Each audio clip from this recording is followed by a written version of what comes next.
Everybody, welcome back to another podcast with GU Unfiltered. Today's guest, I got the one and only Jim Kinsey. Jim has been a great friend of mine. He's been, ever since I did this whole Gladiators thing, he's kind of been my go-to guy that I kind of went to.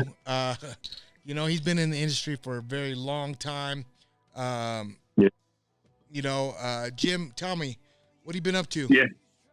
Well, I'll tell you, first off, Luke, I really appreciate you having me on GU Unfiltered. Yeah. What a cool, following the whole Gladiator theme. You guys have it going on over there, and I'm super envious because I always wanted to get in the ring and fight. I did a little kickboxing in the Marine Corps back in the day, and I love what you guys do, and I've always been attracted to that, the whole MMA and that whole gladiator mindset. So, well, thanks for having me. Yeah, man. Well, you've always been a downright cool ass dude. Like I must say, every time we actually hang out, we get what was it, 2 years ago, a year ago? We were at SHOT Show, Indy, ATA. I think that's the last time I seen you. Yeah, absolutely. We got to have a few beers, seeing each other on the show floor. I mean, it's always a good time with you. Always a good time, and like I said, it's been a fun career that I do.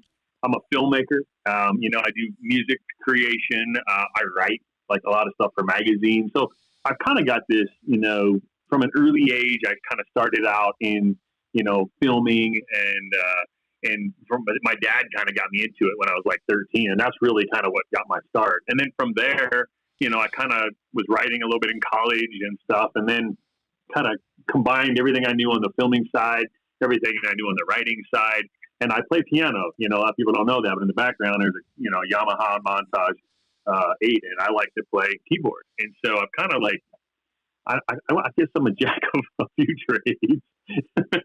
I do a little bit of everything, but my passion is filming and storytelling with a camera. Right, and we all know what you've done with Skullbound and with Jana there. I mean, that's pretty much how I felt. I knew who you were. And tell me, like, being a camera guy, like what, I mean, I'm very minimum on the camera. I mean, I do this and that. I've done schools with Grady, worked with Grady, Sure. had him out there, right? You and I both know Grady real well. Hey, Ron, great dude. When I get a lens or I get a good picture, and that gets my pecker hard. You know what I mean? Like, it's cool, man. Like that's the geek in me. You know what I mean? It's not the fighter in me, but like when I do stuff, it's cool. And tell me, like, what? I mean, is it the kind of the same passion that you have right there? Is like as I feel when I get up a good picture or clip? Absolutely. Nothing, drives me harder than the reaction I get from an audience watching something that I've created, whether it's music that I've written that's maybe on iTunes with an artist, or if it's, something that I've shot and cut to maybe an original score that I created or something. I love the audience's reaction, I guess, to things that I've created. It's almost like you start with nothing. You have an empty, canvas, and you're painting this picture with, different images, moving, dialogue, natural sound in the world around you, and elk bugling, whatever. Those things are all a part of that experience, and I think that's what gives me that hard on, I guess, as a camera guy. Yeah, it's crazy, right? Like, I just love going back. I mean, how I started filming hunts was I wanted to show my brothers and my friends, like, man, dude, you guys got to do this. Like, get outside and hunt these animals. Like, it's not even about like, killing the animal. To me, it was just being out there and capturing, seeing this. Oh man, I saw a moose today or whatever. Like, to me, that shit was cool to me, and I just wanted to share it. Absolutely. When I really first started out filming, I can take you back to like my very first, filming opportunity. I went to Kenya in 2000. Like 2 years after the embassy was bombed, but I was in country in Nairobi, and I kind of just signed up for this environmental piece where I got to go to Kenya for 30 days. So I was working at the U.S. Postal Service full time at the time as a letter carrier, and one of my friends was like this producer, and he's like, "Hey, I've seen you shoot some video. I started in '98, so people can date back how long. 21 years I've been doing Yeah, this or whatever. you're no rookie. So I got to go to Kenya. I took a chance, went over there, and I did an environmental documentary called Dongo Kundu, which is Swahili for Red Earth, and that's what really got me. We won a couple of awards at the International Wildlife Film Festival here in Missoula, Montana, and I was like, "Hey, this is cool. I can do this." So starting out, it was like doing a documentary, doing a lot of PSAs for people, just getting my name out. And I came back from Kenya, and Montana caught on fire. The whole state was the largest fire season since 1910. So hence, I was like, well, I just got done from being in Kenya. Why not grab a camera and go film the biggest wildfire season as a documentary? Right. So I went out full time, hardly any sleep. I just go from work right to the field and go back and forth until I had 30 some hours of footage. And I launched Firestorm 2000, which I gave to PBS for free, and it launched me as a national producer overnight. Well, there you go. There you go. Right. Give something out and you look what happened. Right? Yeah. So that's kind of how I got my start. And I just, ever since then, it's just been, I'll take you to a real quick story is Unit 9, Arizona, Robert Hanneman from the hunting pool. Big shout out to those guys. But Robert, back in the day, wasn't working for the hunting pool. He had drew Unit 9 Arizona archery tag. And a real quick story is we were into giant bulls every day, and everybody loves big bulls, right? Well, I had one almost run me over with the camera where he ran by so close that he actually, the microphone hit his side. No way. And I'm thinking the thing was going to run me over. Anyway, we ended up killing the bull he was fighting 2 minutes later at 9 yards. So, wow. I mean, that's the kind of I live for as an outdoor filmmaker, camera guy, Yeah. I mean, that's how I know you. And obviously you kill a lot of shit too. Yeah. I do kill a few things. I've seen some pictures. I'm telling you, guys, this guy, he needs to pat himself on the back. Like, he literally carrying, big tripods, big cameras. I mean, it ain't like little cameras. This guy carries the big works out, and he goes up on mountains in Montana, and holy shit. Cause I bitch about my gear, and then I watch your stuff, and I'm like, man, I got to man up. Well, we kill it, then we got to pack it out. So right. Spellbound, and we kill something and be like, well, now I have all this camera gear, and we've got to quarter out this animal and pack it out 4 or 5 months. So, I mean, you became a Sherpa, you were in a way, and then obviously a producer. So you wore many different hats. But at the end of the day, just like when I was in the Marine Corps, we learned to improvise, adapt, and overcome to any situation. So for me, it was just like, hey, how are we going to tackle this problem? What are we going to do? How are we going to get through this? And so that's been my mindset for my business, over the years, and it's been really successful. So. Well, now that you brought that up, the whole business deal, I know you're getting ready to launch a new series out there called, what is it called? Adventure Hunter, as in van, Ad van. Oh, that's why the Mercedes. Yes, I know. I've seen it. That's true. That's sweet. Okay. Tell us a little bit about that. Yeah. So, last summer, this was the last year of Skullbound. I hired a bunch of guys to finish filming it out for me, and I hired a couple editors, and I finished probably half the shows. And I was like, about July of last year, I was thinking, what can I do that's sustainable living, conservation driven, and I can be mobile? And I started looking at some of the van life, this whole movement of the overland crowd. I love 4-wheel drives. I've always tugged behind, a jumping jack trailer. I've got a Tundra with a topper. I'm always sleeping in the back. I'm like, how can I be more mobile and still get, travel everywhere, maybe have a guest hang at the maybe whether we're writing a song in the van or whatever. So I'm like, I'll buy a Mercedes Sprinter, kit it out, and turn into a mobile conservation wagon where I can, travel around and film. And so thus was born the idea and concept of Adventure Hunter. And so from that point on, I started this is how it really works. Crazy. I built this little soundtrack, just an audio track with some voiceover. And I started almost like a radio ad. I started sending it out to sponsors to pique their interest and create this visualization of what I was trying to accomplish. I didn't have a van. I just had an idea. And everybody was like mind blown, because the 1 minute piece that I put together, they were like, this thing is going to be insane, because they could see the picture I painted with the soundtrack and the vocals. And so that was it. And then I did some cold emails just out to a couple companies.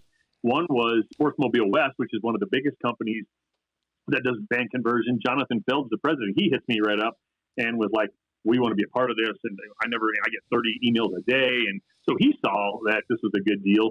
And then the Adventure Company came on board.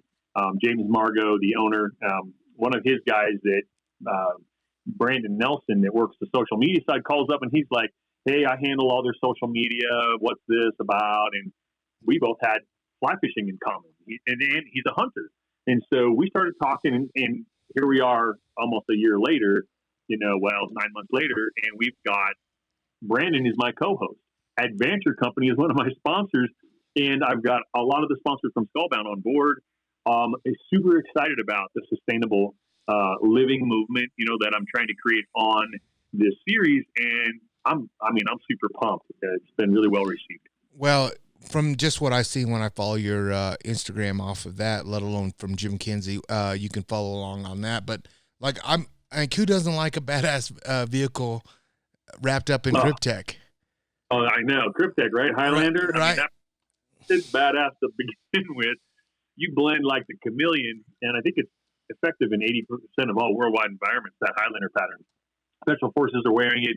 So I'm like, why wouldn't I wrap it? So CMYK Graphics, the guys down in Boise, awesome. They do lots of point of purchase stuff, but basically they do a lot of vehicle wraps. So I was working with those guys down there, Mark Austin, and he's like, hell to the yeah, bring your vans in and we'll wrap these bad boys. So they wrap my partners in Wraith, which is really the old Yeti pattern, which is Snowflage, Wraith.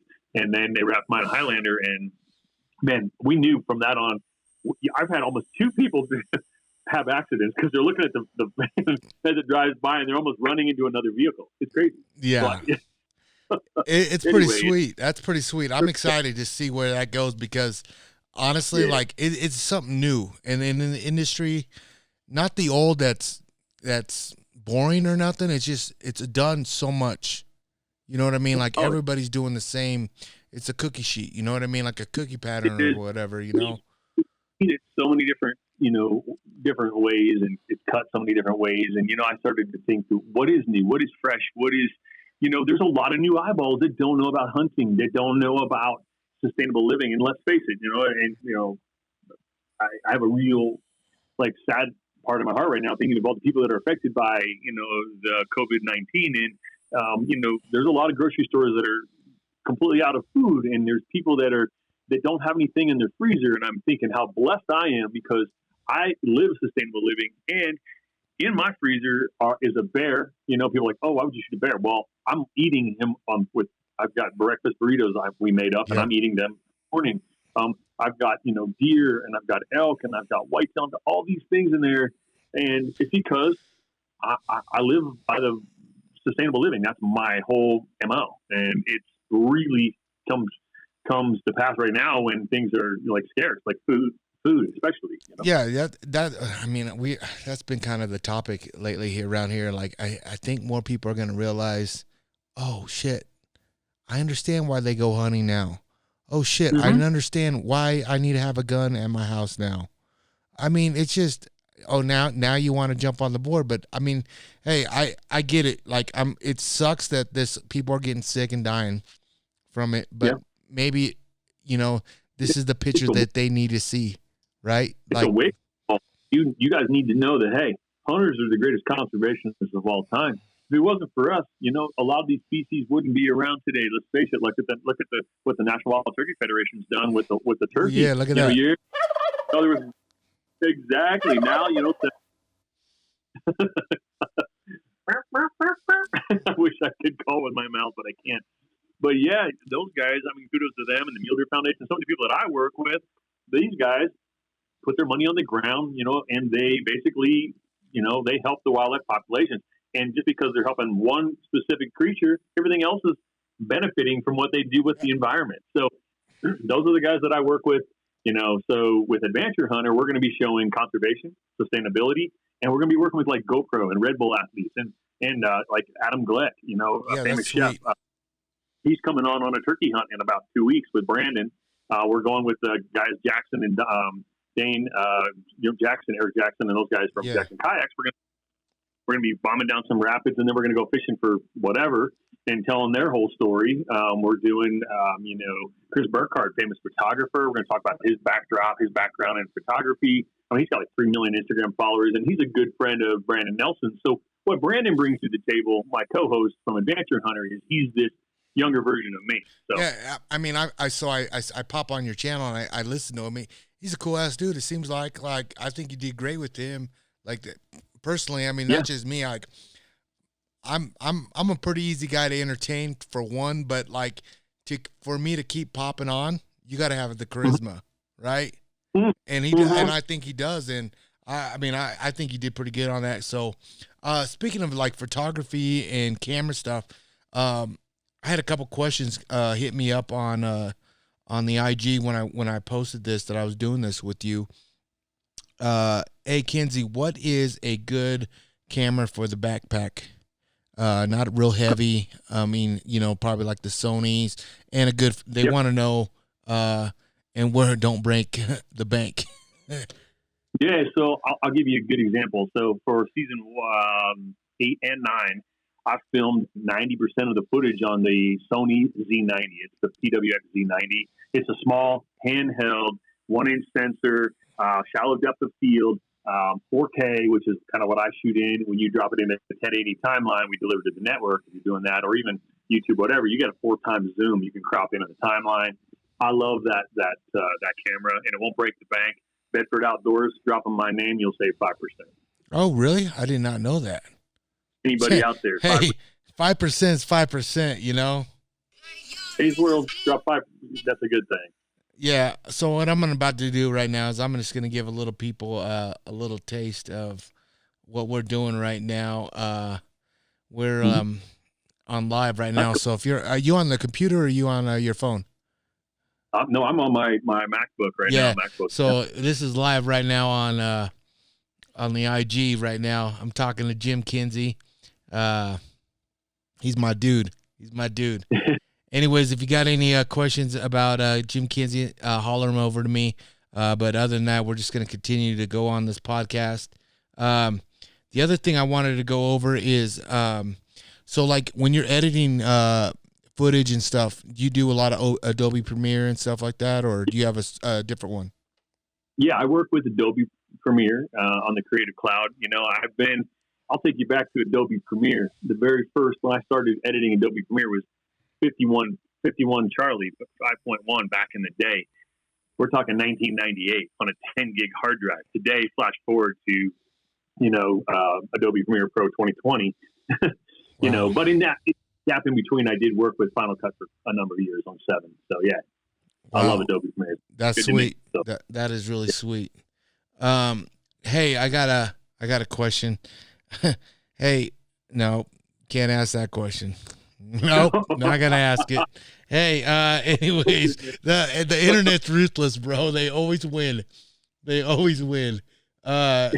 Anyways, let's talk a bit about your music thing. I know you do a lot of keyboarding. I mean, if you guys don't know, he was the guy that got me in touch with Michael Connors and all the guys that did Gladiator for my theme song, for my intro and everything else. That's this song right here. I use it. I love it. I mean, they hit it right on the nail head with me, and I could not be more happier with it. And you pretty much just guided me right to it. Well, first off, I appreciate you even letting me write the song, or even using those creative talents that Michael possesses and that I possess. And we just happened to start thinking about it. What would it be like to walk into the ring? What would it be like to face that foe? Everything you've trained for, and I think Gladiator, kind of encompasses what you guys at Gladiators Unleashed go through as fighters. As like Justin Gagey going into the ring, training hard, facing his foe, and going, okay, man, I'm that lion. I'm about ready to tear you up. And so, right, I think that was the theme, and it's on iTunes. It's on the Overcome album, Cryptek's theme song, the Overcome album. You'll see your Gladiator, Open the Cage. All your guys' songs are on there. So yeah, I mean, it was one of my favorite songs of all times. I run to it all the time, literally. Yeah, I would say. Yeah, it's literally a badass song, and if you guys have not checked it out, Go to iTunes, right? I mean, it's on there. You can download the song. Michael Connors. Actually, the whole album Overcome is Cryptech, right? I mean, yeah, it's a badass album. I mean, Michael Connors, I'll give you props. In fact, I probably should have him on the podcast. He's a cool ass dude. He's a good guy. Yeah, he's a really cool ass dude. What we were talking about, you going turkey hunting. What's up with that? Are you going to? I mean, Colorado just got locked down. We are tomorrow morning. We are from 8 a.m. till April 11th. We cannot leave our house. I mean, obviously, to the grocery stores if we need it, medication, whatever. But yeah, the whole state.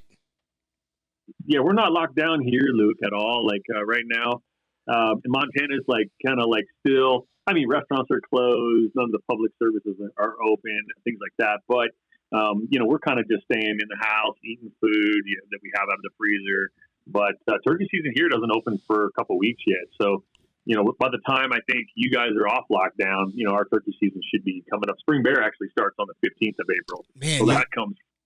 I'm jealous. You guys got Spring Bear. Oh, yeah. Colorado needs to get on that train because there's bears like crazy up here. It's nuts.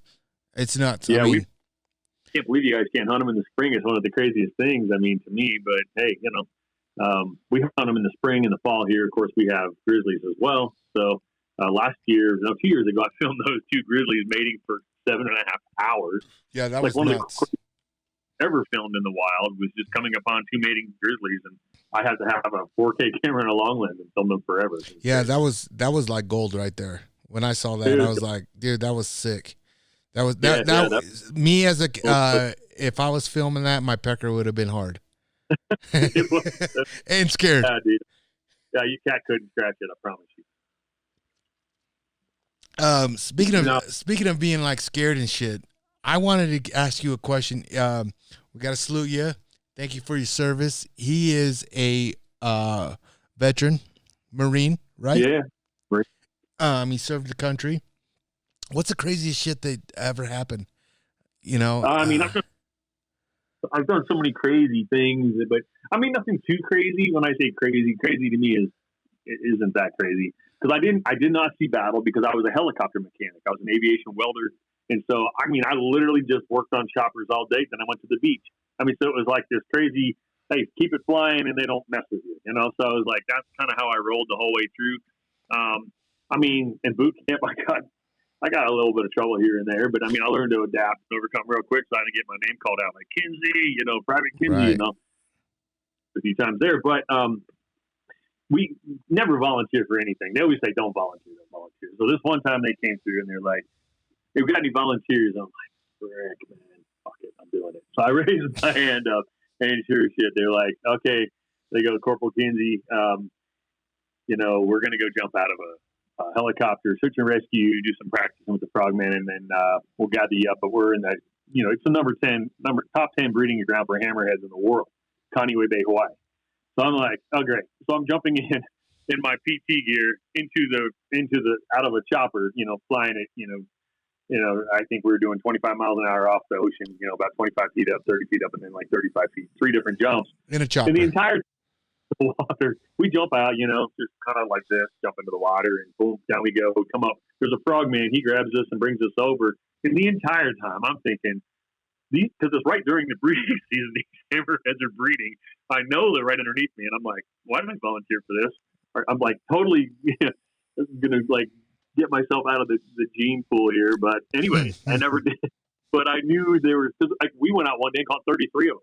So it's not like they're not there; they're there, right? So, that was kind of crazy. I mean, I got lots of stories, but nothing too crazy.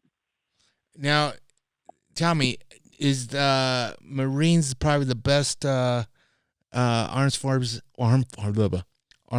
to join, or what? Yeah, man. Now, my brother was in the Army. He'll be like, the Army. I'll be like, what up, never, doggy? No, we always would just give each other a hard time. But I love all service members. The older I get, the less I give a shit, because it's like we all served our country, whatever. But absolutely. The Marines, straight up, 11 weeks in boot camp, no bullshit. You get there, it's like, what the fuck just happened? Civilian world just went away, and you have no freaking clue. Like, I used to run every day on the mountain, get prepared. Physically, I was ready. Mentally, I had no fucking clue what I was about ready to get into. And the truth of it is, it was a complete mind. I wasn't ready for that. Right. And I quickly learned how to get through it. And then, but it was tough. The Marine Corps, I'm not gonna lie, it was hard. A lot of guys went home to mama. They never got there, never made it to, and they didn't, they weren't called a Marine. I wasn't about to be that. No freaking way. So I made it. So what you're saying is you ain't no punk bitch. Well, never. No, man. That's why you're my boy, Blue. I'll take the hill every freaking day. Right. So, yep. Right. Whatever. I got the mission. We got Jim Kinsey drinking Corona right now. Oh, I couldn't figure out why, but they're almost giving them away. Right. So my thing is, if you fear it, you'll catch it. It's so true. So true, man. I've actually got a cooler filled with some more right behind you. Yeah, grab it. It's about that time. It's about that time.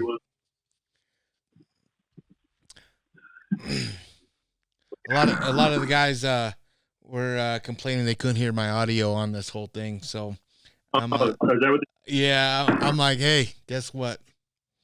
It's a progress in work. It's a progress in work. Did you get it open? Check it out. I got to let them in. I was gonna say you need one of these babies right here.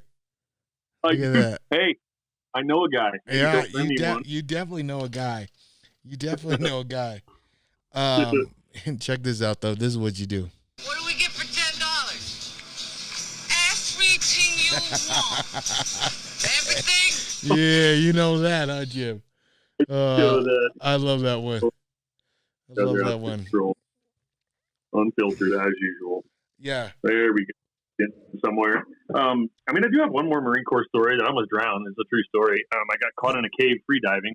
And I do remember, I used to do a lot of free diving, and we're going to do some on Adventure Hunter. But, this was you have to go up above, get your breathing relaxed, and then dive down into a big cave.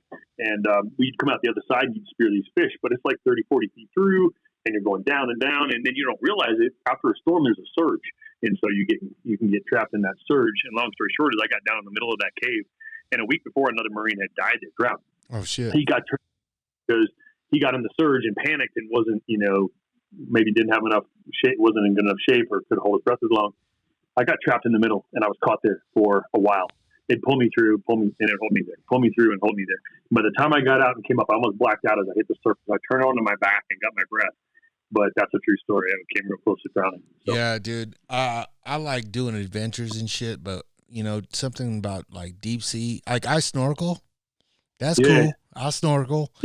But when y'all say, hey, let's go scuba diving, I'm like this. Bye, Felicia. Yeah. Bye, Felicia. Nope, I'm gone, baby. I ain't playing that game. I don't know. My brown ass can't swim anyways. I can't swim to save my life. We had to tread water when we were training. Oh, you mean even in wrestling? Shit, I couldn't tread water to save my life. There's no way in hell I'm snorkeling. Yeah, deep water dive, holding your breath, pressure out of your ears. I think my deepest dive was probably 70, 80 feet. Oh, so, shit. A long ways down and a long ways back. One of my buddies, Cowboy Cerrone, he's a freaking adventure junkie. He went on a scuba dive and went down there, and he got caught up and almost ran out of air, and he was down there for a minute, and I don't know. Yeah, he told the story on the Joe Rogan experience, and man, it was just right there. I was like, fuck it, I'm cool. I don't need to do that. Although the pictures and the video that he captures is just unbelievable. It's like a new world down there, right? Like I get it why you guys do it, but man, I'm like, fuck that. No way. We're going off upper state New York, upstate New York. We're going to be doing rockfish in August with Peter Coriel, and then we're going down to Baja, and we're going to be doing, obviously, yellowfin, ahi, mackerel, all that stuff down there as part of the Adventure Hunter series. So that will happen this fall. Yeah. Is there any pink snapper down there?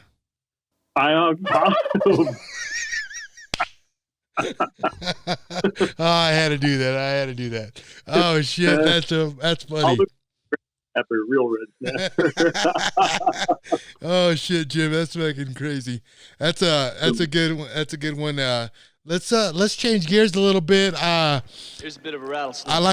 I like to introduce. You know about the MMA game, right? Okay. You know it, right? You know the MMA game, right? So here's the thing. You know I'm in it. You know Justin. You know you met. Yeah, you met Justin. We were at SHOT Show that one year together. Oh, yeah. What was your first? Hang on. What was your first impression when you met Justin? And this was, you guys got to remember when Justin wore the black frame glasses. Just looked like. Well, I said it the other day. He honestly looked like a nerd, but I knew he was a badass because I've seen him on WSOF or whatever. Yeah. And I was thinking, undefeated, but man, how can he? What the hell? He was, but you take those glasses off and you put gloves on the guy, and he's going to knock you in the next week. It's like, so you just know. You just like, you kind of, he would throw you off. If you saw him on the street, you'd be like, you could totally kick his ass, and then he would kill you. It's so nuts because, like, you know, it's, you would think like, you know, you walk in a bar and you know, you're in a bad mood and you want to beat someone's ass, or you get drunk and you lip off and you look at this guy with glasses and he's about to fuck you up. And that's Justin.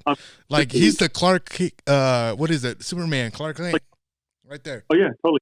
Glasses, break off the, you know, the suit, and he's ready to kill you. I mean, that's basically Justin Gagey to a T. And then do a backflip at the end and just like, right? You know, out of control. Love that guy. Yeah. Yeah, that's my boy Blue.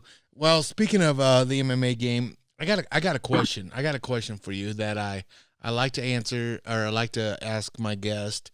Sure. So if we got Chuck Liddell, Dan Henderson, and Justin Gaethje. Yeah, those are my boys. I love them. Yeah, I know you know Dan. I know you know Chuck, and obviously know Justin. Now, put it in this category. You got to hunt with one, party with one, and then fight one. Go. Oh, okay.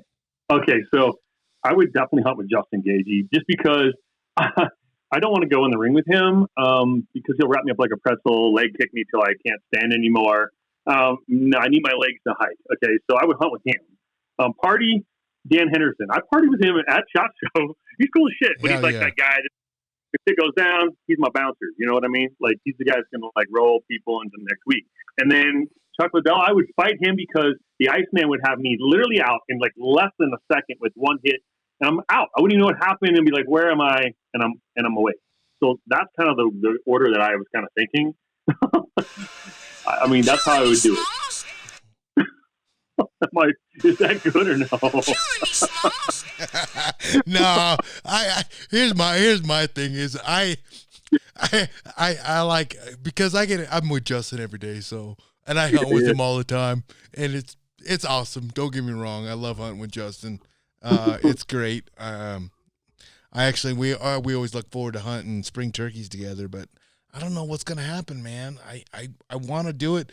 Thank God I live up here in the mountains because I know we get turkeys coming back here, so I might be putting a blind up on my acres just back here, and hopefully, to pray to God, turkeys come in.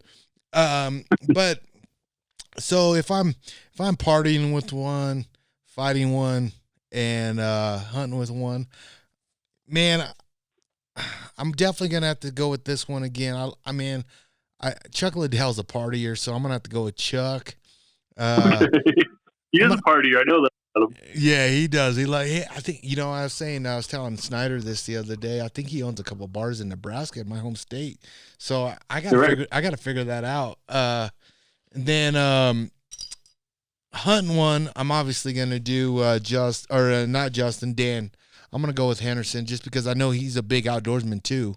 You know, he does talk about hunting together at SHOT Show. We partied for a while at one of the shows, and he's like, "Hey, he give me a cell phone. I got it. We started chatting a little bit. So I'm thinking maybe we could do a hunt for adventure hunters. Yeah. Yeah, he would definitely be a good one to do. And I actually need to get a hold of him to do one with the GU series. So I think he would be awesome just because, you know, I've always been a big fan of him, but honestly, I'll have to fight Justin then, you know? An ass whooping isn't so bad once in a while. If I'm gonna get a paycheck paid like he gets paid, I'll take a paycheck like that. Yeah, I know. Right? Yeah, right. Right. So yeah, that's my deal. So yeah. Anyways, back to the MMA deal. The other question I have for you is now, if the UFC was just as big as it is now, and I'm talking like, okay, like beginning fighters are getting anywhere from 20,000 a fight, 20,000 a show, 20,000 to win. So 40,000, right? Yeah. On top of a bonus, they could get. Yeah, that's a good chunk. Yeah, so good chunk. When I was fighting back in 2007 and 8 in the UFC, dude, our starting out was like 3-3, 3,000 a show, 3,000 to win.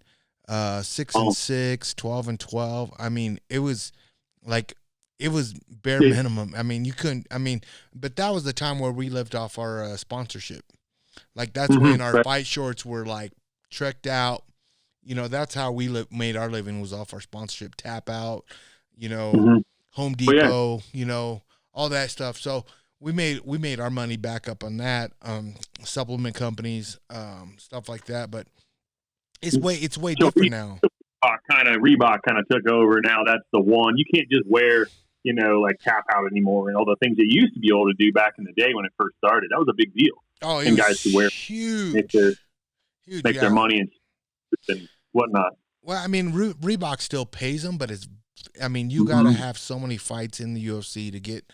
They have like a grade scale, you know, like a tier system. That's garbage. It's garbage, and I hope the UFC gets rid of him here soon. I really do. But anyways, the question I was going to ask you is, as big as the UFC is now, and they're making all this money, would you consider yourself ever doing that kind of work? Never, man. I wouldn't do it. I wouldn't do it because I think they make so much money and on the weight of other people's shoulders, you know. I mean, these guys that train hard, that are eating right, or trying to make weight, all these things, and they're doing these massive pay-per-views and massive payouts, and you know, a lot of guys just aren't making a lot of money, and it's hard not only to compete but to make a living for your family. I think there's got to be maybe some kind of way to help those guys make more money. I mean, let's face it. Their lives are on the line. I mean, they could have a head trauma. They could be, you know, injured for life and be out of the ring, and then doing what? You know, just working for the man. So I think it'd be something Dana White should look at. Yeah, yeah, absolutely. Like, I would never wish upon my worst enemy to do what I did for a living. Never. I mean, don't get me wrong. It's been great for me, and I probably wouldn't change it if I had to do it all over. If I had to backtrack and do it all over again, no, I would still do this path because I've got to see the world. I've got to do a lot of things, make money doing it. It's been a tough thing. Like, you know, right now, everybody asks me right now, like, I got a daughter that's almost 5, and she trains with me, and they're like, man, what is she gonna do? You gonna let her fight? And I'm like, no, I don't want her to fight. And I have a boy now too, you know, and I'm like, no, but they are gonna know how to defend themselves. They're gonna train. They're gonna train, and I hope to God they don't follow the path that I did, but they are definitely gonna know how to take care of themselves. Sure, and, you know, and on the flip coin here, I've never done like UFC fighting. I couldn't even imagine what it's like to walk into the ring. When I'm watching the fights, you know, people around me are looking at me. I'm like this, you know, because I'm like trying to get out of the hold, and I'm trying to, but I'm not really there. But I feel like I'm there because it's like if I was in that situation, how would I defend myself? How would I get out of that situation? I mean, just as a outsider looking in, I can't imagine what fighters go through. You know. Yeah, it's a mental fucking game, dude. It really is. Well, it's no different than hunting. Like, you know, like you're stalking animals and you blow the stock, or, you know, the anticipation of opening day. I mean, it's all a mind game, right? Like it really is. But if you did your homework, you trained hard. Mm-hmm. If you, did your scouting, it's all the same. Just maybe you just don't get so bloody. You know what I mean? Like that's the difference,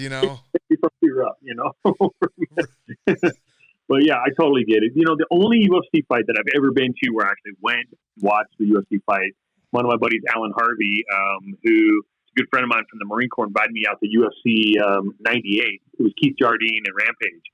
And he had tickets like right up front. Like I was 3 rows from the center of the octagon. It was insane. And we were watching this battle go on or whatever. And that's where I met Tito Ortiz. I talked Dana White. Dana White had seen one of the old shows I did on the Outdoor Channel. It was a program. It was Noz's Magnum TV. He's like, oh yeah, I've seen that show. I'm like, wait, Dana White watched the show I worked on for years. So I talked to him for a while. I talked to the Maniac, what's his face, Sanchez. Yep. Right.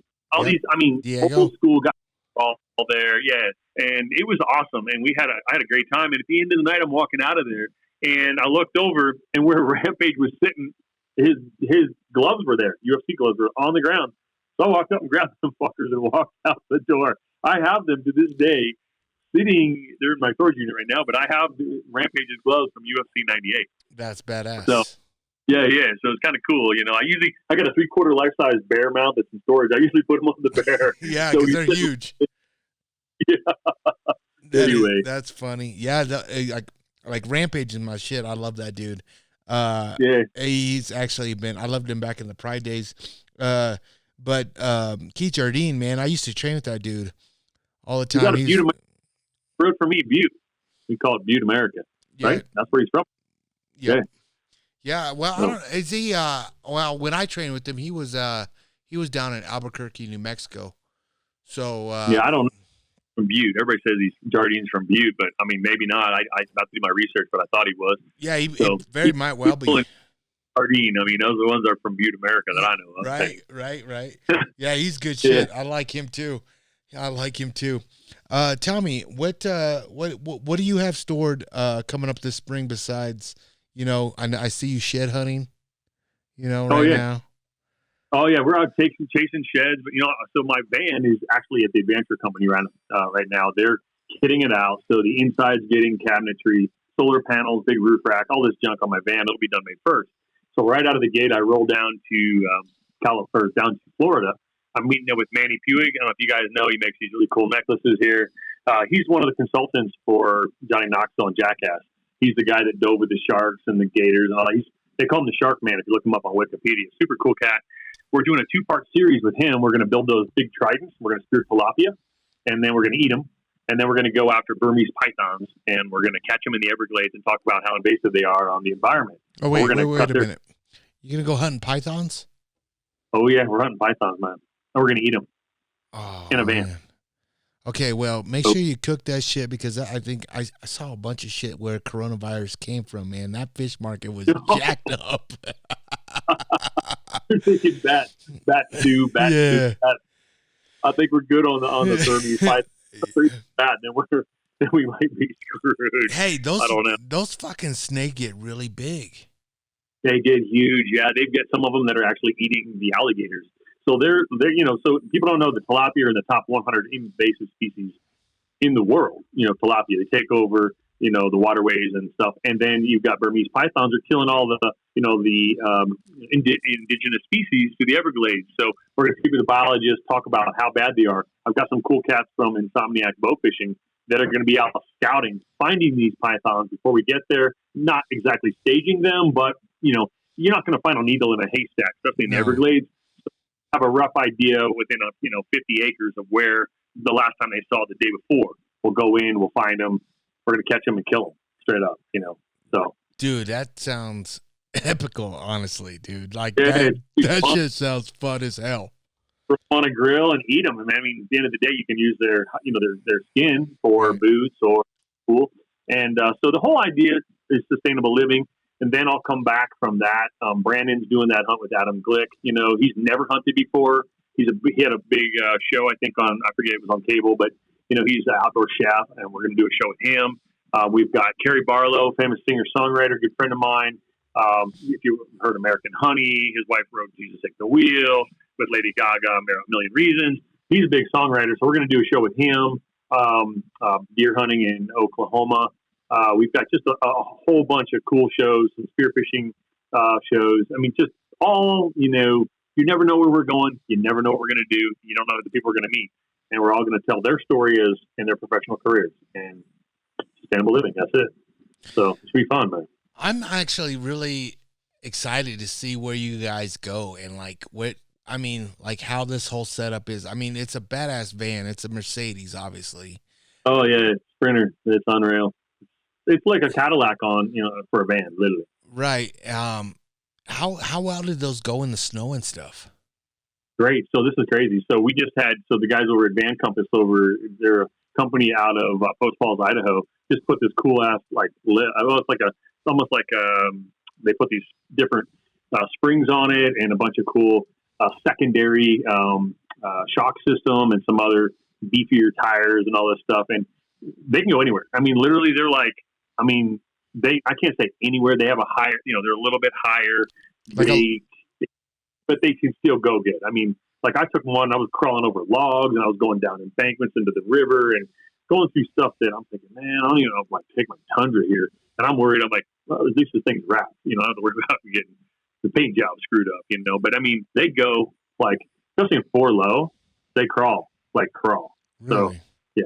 That's awesome, interesting. Man. That's interesting because, I mean, you think of a Mercedes as a luxury car, street, but, I don't own one. So I every time I see one driving by me, because on I-70 right here up in Colorado, the ski resorts, this is their run, and they always have those big ass vans coming because they use they shuttle people from the airport to the ski resorts, and I see them, and I'm like, and I think of you, and I'm like, dude, those things are sweet as fuck. They are sweet, and the cool thing, Adventure Company, they're out of Diamond Springs, or basically Placerville, California.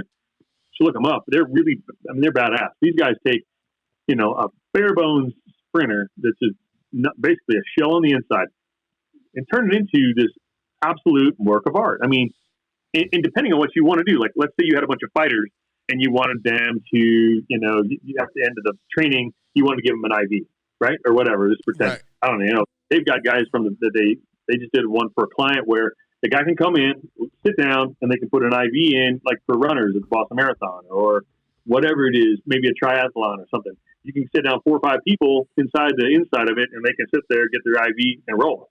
I mean, they just did a whole van for a guy like that. I mean, it goes fly fishermen. I mean, it goes on deeply. Ours is for hunting and whatever. So if you can dream it up, Adventure Company can kit it out to your needs. Yeah, that's crazy, man. That's awesome. I mean, yeah. My head's thinking right now, what I could do with one of those babies. You know what I mean? It's unbelievable what I'm thinking.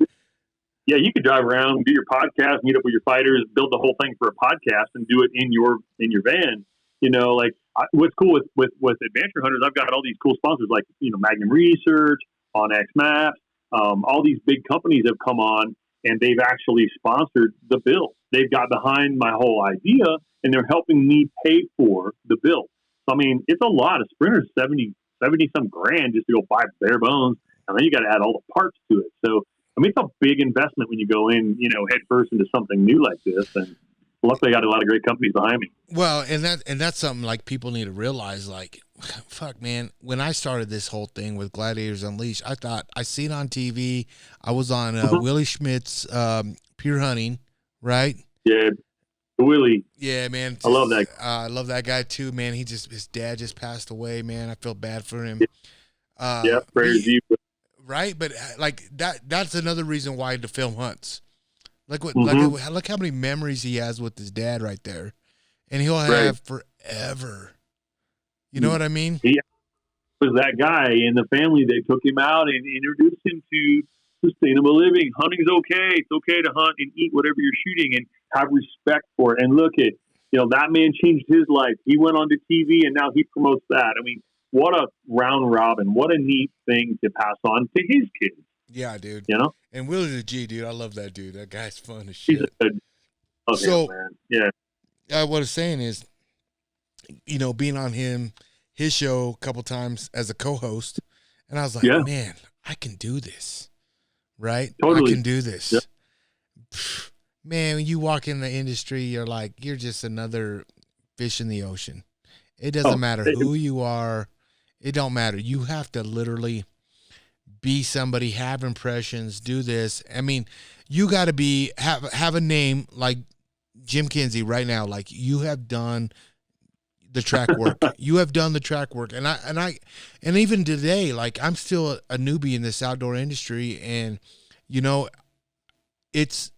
don't think you can just come into this industry and, I mean, there's too many people taking a bite of this pie, and you're going to make a living out of these companies because it's a bunch of BS. Because now you see on Instagram why people try to do this for followers and impressions. I mean, it's garbage. I mean, and honestly, like, it put a sour taste in me, and the industry put a sour taste in me on how it was like, why are you sponsoring this guy, or why are you working with this guy?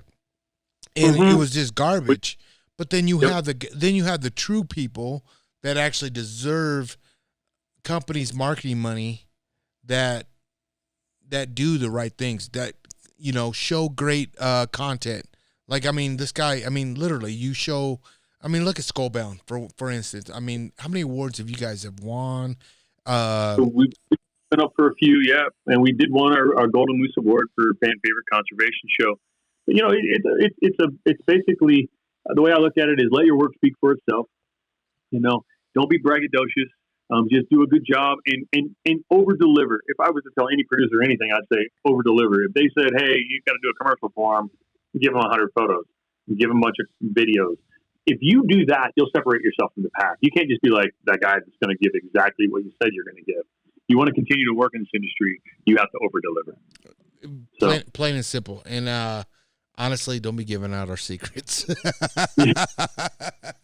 Rewind. Right? We're gonna edit this shit out. No, hey, it's the truth, because like I tell companies, this is what I'm gonna do, but I promise you I'll do more.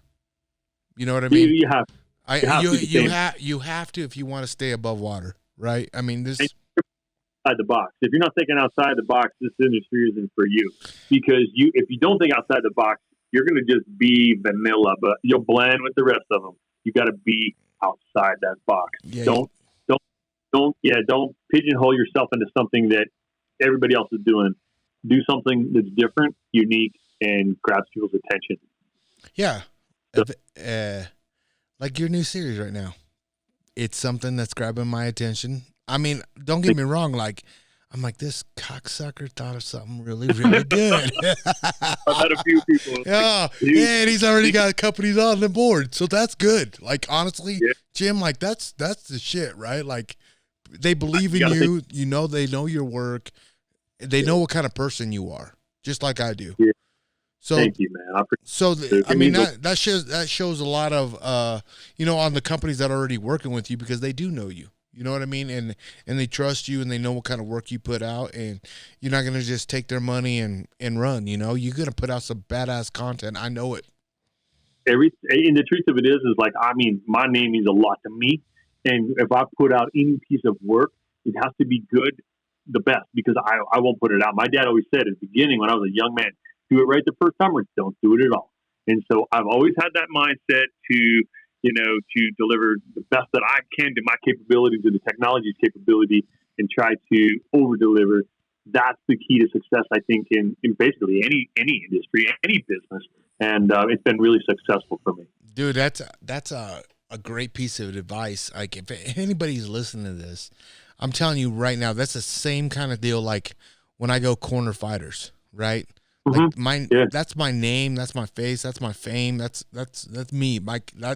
You are walking out to the fight with me behind you, like as like I put in work with you, and my deal is like I get fighters hit me up all the time, and they're like, "Hey man, will you corner me for this fight?" No, dude, I worked out with you like twice a week. And exactly, or you showed up like 3 times in my class before this fight. No, I'm not gonna go corner you because you want me to wrap your hands, or You just want put me. Put in the work. That's what you have to do. Exactly. And you better be like falling asleep on your computer, and you better be putting in 18-hour days, and you better. And if you don't, you won't. That's basically what it comes down to. Plain and simple, right? I mean, that's just that's just kind of my motto is like, if you put in the work, yeah, I got your back. But until 7 then, days, that's my whole life. 7 days a week, I live, eat, sleep, and breathe producing. And people don't know that about me. I mean, they may see me on Instagram. Oh, he's here. Oh, he's there. While I'm there, here, I'm working.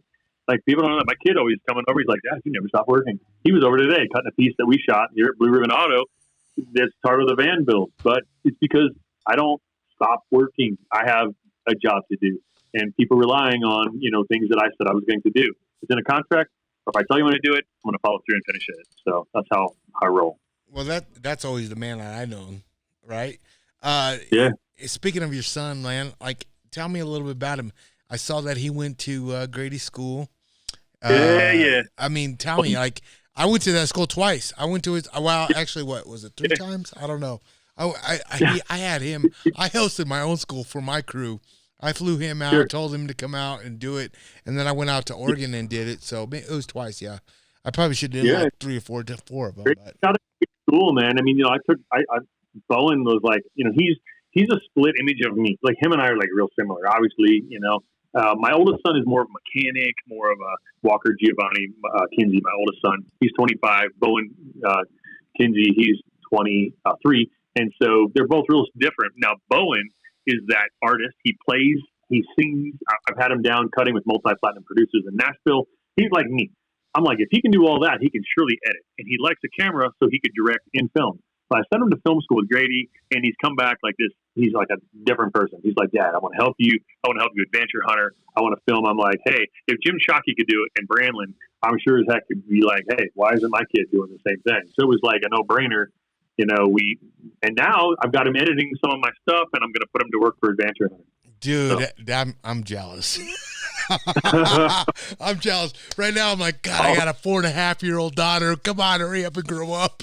But then I don't want her to grow up, What I've been using now is idolizing my fighters, because fighters, I mean, let's keep it real. Fighters don't make a lot of money, especially on the local shows and stuff like that. So if I can, show them how to run a camera, show them how to, hit stop, start, follow me along, I'll give them a little money there, help me out, get them a little job on the side. Obviously they get to drink beer from me, but man, this whole coronavirus put a damper on everything that I'm about to working on. It's nuts. Sure. And I get it. That's the theme across America. Even as a producer like me, I've had 2 of my sponsors, 2 of them, call up and say, hey, could we postpone payments? I got like 22 sponsors. So for until this is outbreak. I'm like, yeah, because some of their workers are in China. They're building something that, is maybe assembled there and they can't release something. So I'm like, yeah, absolutely. You have to be flexible too as a producer, and you have to work with these guys because let's face it, this is a really massive kick in the ass. And I think everybody's figure how to get through it.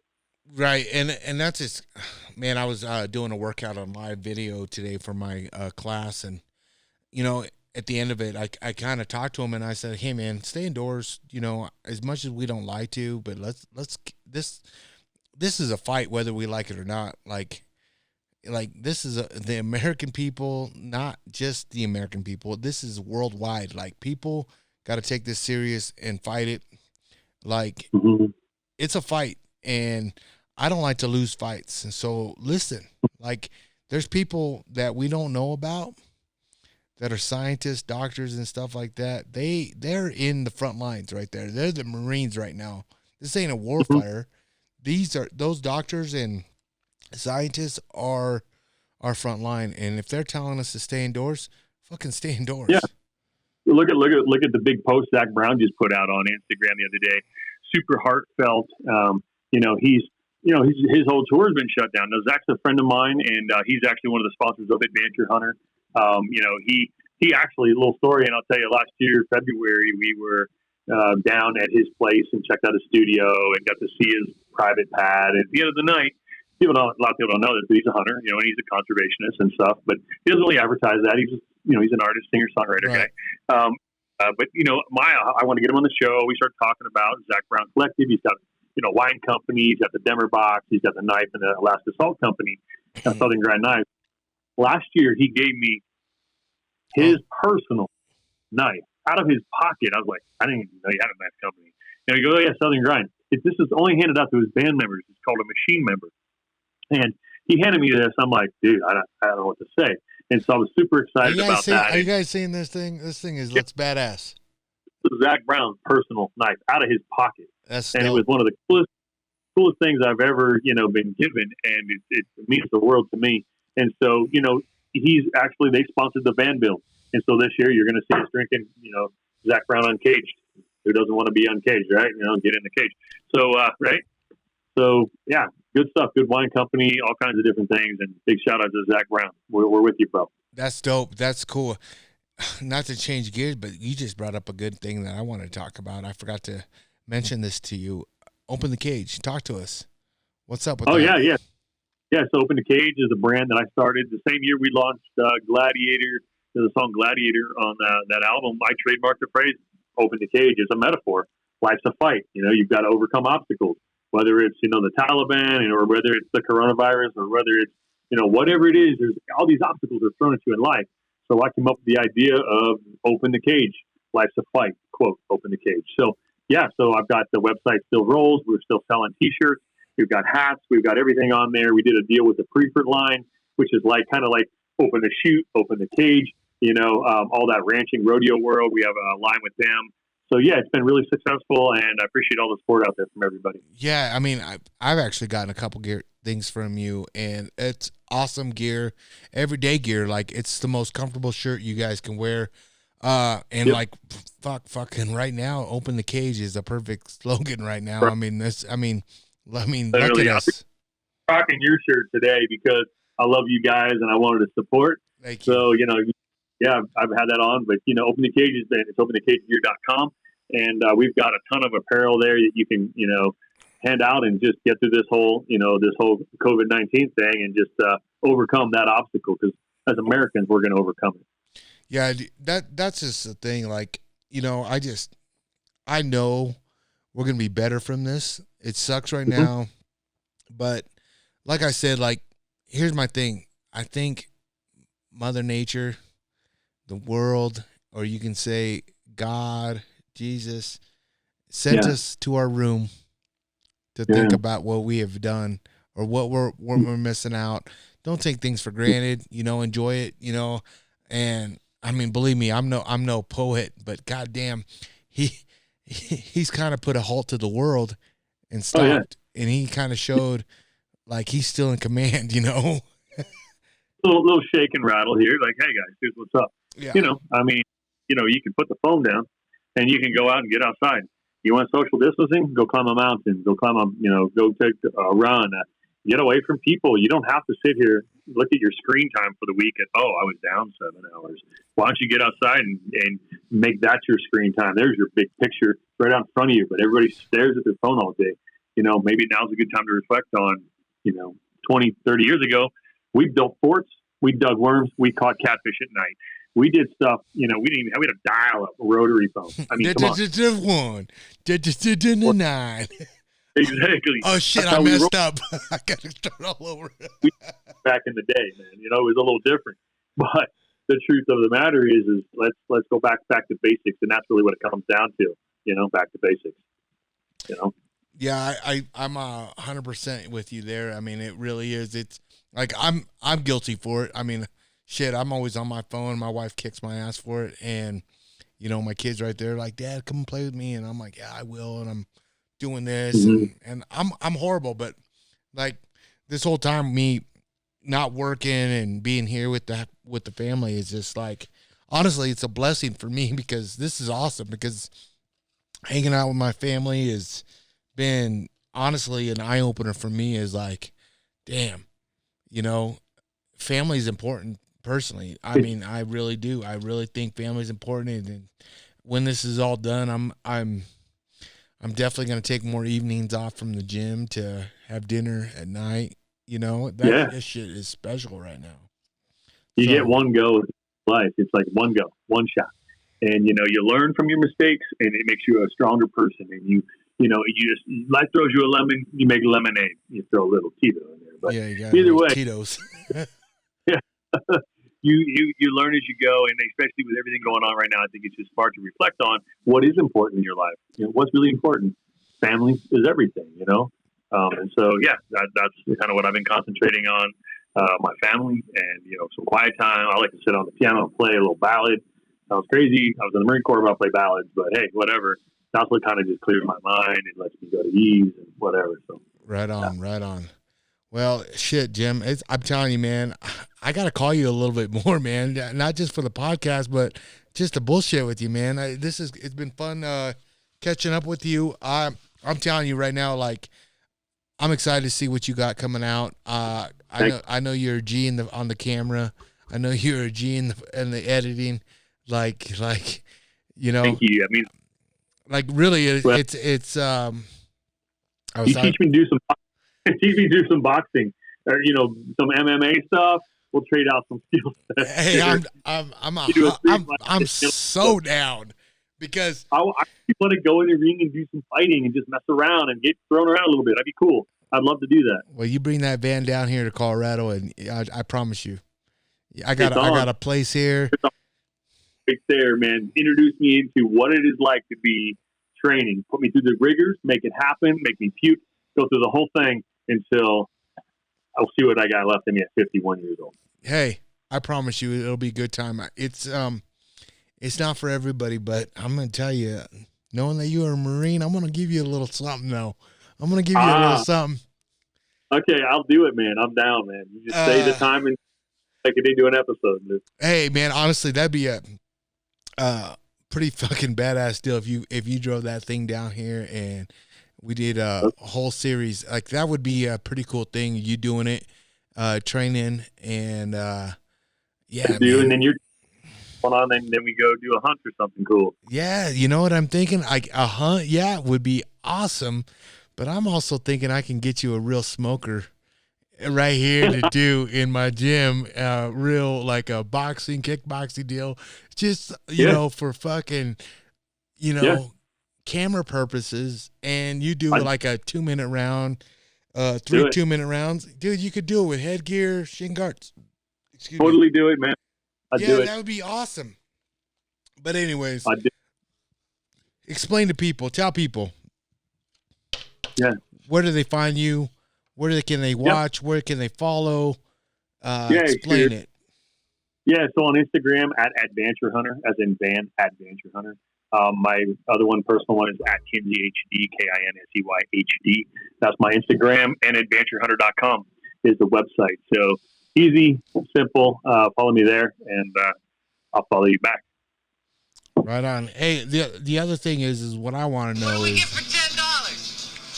What do you get for $10? Come on, Jim. What do I get in that van? Free consulting and a Snicker bar.